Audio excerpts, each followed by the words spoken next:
I was fishing. We heard an oil platform blew up. 3 days after that, it actually burned to the ground. We have an oil leak.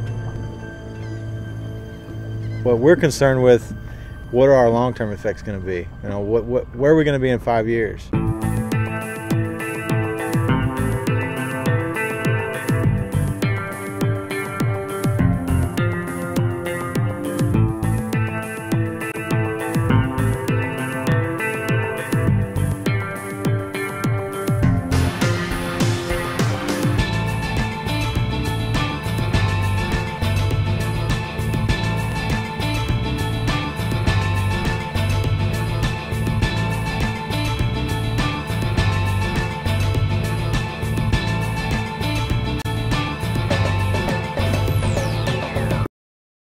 One year after the Deepwater BP oil spill, state and federal agency partners have collected almost 30,000 samples to determine impacts to the Gulf's natural resources.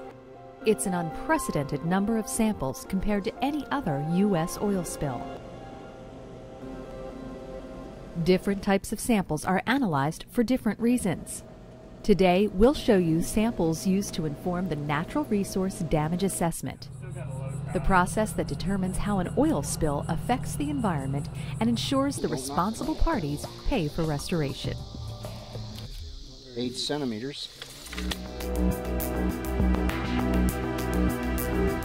Scientists are still collecting more samples in the field.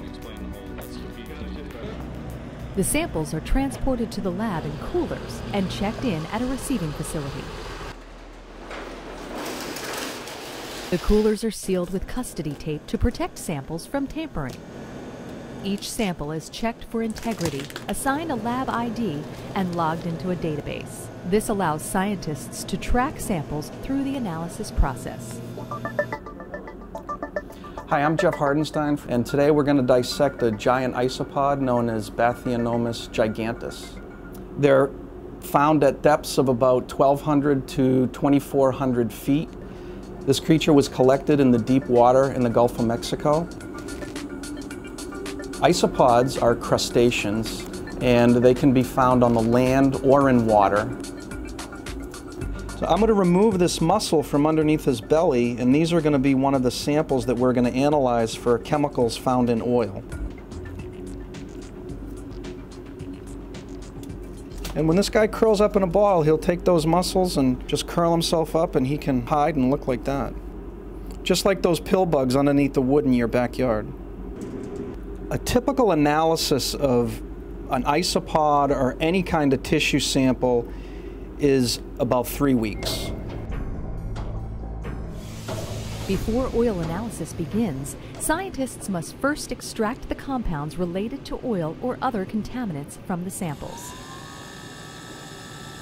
This can take 1 to 2 days for water samples and 5 to 6 days for tissue and sediment samples.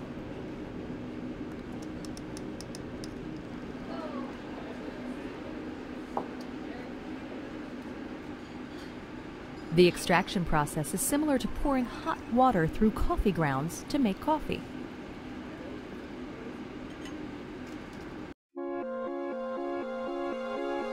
The extracts are then injected into 2 different instruments for computer analysis.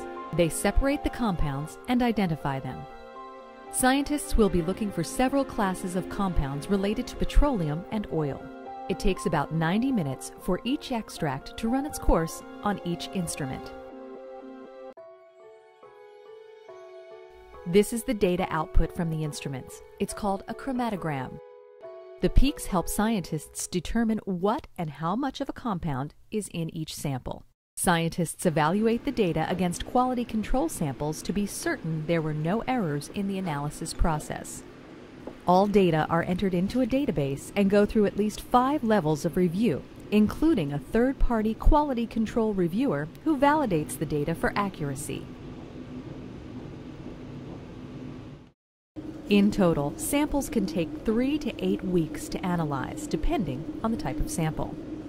Review and validation can take several more weeks.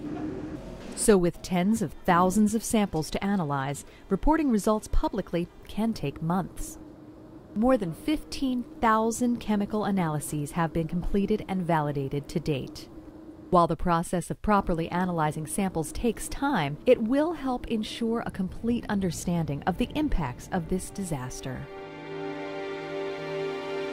To see results and to learn more about the damage assessment and restoration process, please visit www.gulfspillrestoration.noaa.gov.